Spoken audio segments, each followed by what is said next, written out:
классно загорелось тут. Вот мы тут это, Закручивается пламя. Да, здорово.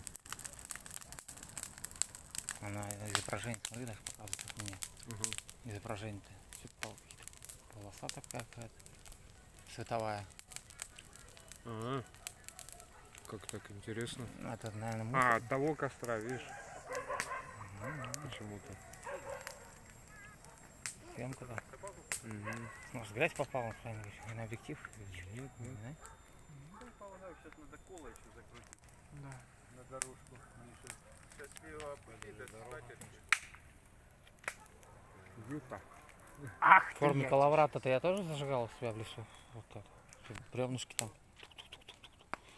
Сухой горючий сыпал еще на поднос железную тарелку или как поднос железный. Угу.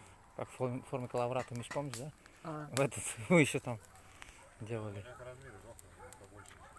Радмир вообще здоровый там сделал там у себя в этом в Воронеже или где. С бревен, да? Там огромный коловрат. ну действительно, оно когда коловратом выкладываешь, оно так закручивается, спираль такая огромная. Мгм. А я что-то ни разу не смотрела, как там и что коловратом делается. Я понимаю, но я не Скручивать. обращала внимания, что они там. Помнишь, я крутила аж как? Ну, ты вылаживал. Из сухого горючего там Ну и маленькую, и большую. Таблетку. Береза, из березы в лесу из березы, ну. выкладывал. Вот так вот.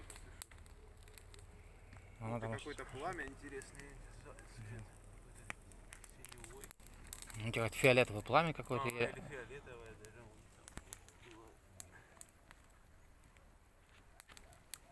Цветной металл еще обжигал. Это изоляцию. Замучишься. Только костер разводить в лесу.